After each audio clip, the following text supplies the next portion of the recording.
Good afternoon बच्चों। आज हम सीखेंगे पेज लेआउट। डिजाइन हमारा हो गया कल, और पेज लेआउट में सबसे पहले हम जाएंगे पेज सेटअप, फिर जाएंगे पैराग्राफ। ठीक है। अब जैसे कि ये मार्जिन दिया हुआ है, यहाँ पे मार्जिन कब लगाते हैं हम लोग? जब हम मार्जिन लगाते हैं तो जब हम प्रिंट देते हैं ना, तो मार्जिन की ज़रूरत पड़ता है। ठीक है। और ऐसे भी जब भी आप लिखते हो तो मार्जिन होना चाहिए, है ना। Is equal to RAND, rand, bracket open bracket close करके एंटर दबाया। देखो ये आपका ये सब मार्जिन है ना। आप मार्जिन में यहाँ पे जाइए। देखो नॉर्मल मार्जिन करेंगे, नॉर्मल में करेंगे तो आपका ये चेंज होगा। जैसे मैं उसको क्लिक करूँगी, आप वहाँ भी देखना जो लिखा हुआ है, ठीक है, चेंज होता है। ओके, ये नॉर्मल में ही है अभी, इसलिए चेंज नहीं हुआ। आप इसमें दोबारा जाइए, अब नैरो कर दो। जो मार्जिन दिया है ना, ये नैरो हो जाएगा आपका। ये यहाँ तक ये मार्जिन है, ये मार्जिन है ना। अब नैरो में करेंगे तो नैरो में जाइए और नैरो को क्लिक करो। देखो हो गया नैरो, ये इतना छोटा हो गया ना।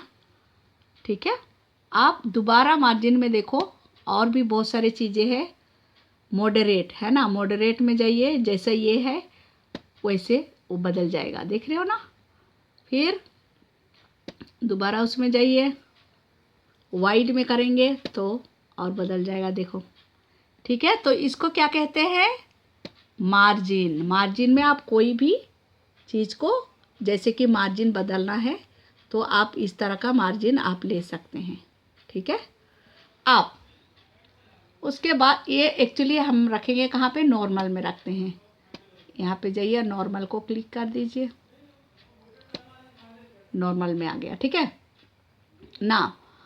ओरिएंटेशन, ओरिएंटेशन में जैसे कि हम प्रिंट देने, जब हम प्रिंट देते हैं तो पोर्ट्रेट में होता है या लैंडस्केप में होता है। लैंडस्केप मतलब ऐसे चौड़ाई में, और पोर्ट्रेट मतलब ऐसे लंबाई में। ठीक है। तो आप जैसे क्यों करते हैं ऐसे? जैसे पोर्ट्रेट में कभी कभी पूरा एक ही पेज में नहीं आएगा, लेकिन लैंडस्केप में करोगे तो सारा एक साथ में आ सकता है ना। तो सेटिंग करने के लिए पोर्ट्रेट या लैंडस्केप इस्तेमाल करते हैं। जैसे अभी हमारा ये पोर्ट्रेट में है, ये जो लिखा हुआ है। अब लैंडस्केप में करोगे तो देखिए, देखो ये देखो ऐसे लंबाई में आ गया, है ना। इस तरह से आप पोर्ट्रेट में करेंगे तो इस तरह से लंबाई में, समझ में आया? वो चौड़ाई में था। ठीक है। तो ये होता है आपका, प्रिंट देने से पहले आप सेट करते हो, है ना। अब साइज में आइए। देखो लेटर वाला या लेटर साइज में करना है, कैसे करना है, पहले तो आप इसको और सेलेक्ट करोगे। सेलेक्ट करने के बाद साइज में जाओ, और लेटर साइज में करना है तो लेटर साइज में आएगा। ठीक है। और फिर तबलोइड है ना, लीगल, जो भी आपको चाहिए, जो भी साइज है ना, उसके हिसाब से आप देखो साइज चेंज हो रहा है।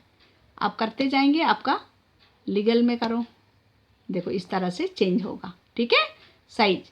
आप कॉलम कब यूज़ करते? जैसे कि आप न्यूज़पेपर में देखा होगा, किसी किसी में दो एक मिनट, ये जो वन कर रही हूँ अभी। अच्छा, अब इसका जो है, जैसे पूरा लास्ट में थोड़ा सा आगे बढ़ के है, देखो जो हम सेलेक्ट किया है डिवाइस, है ना।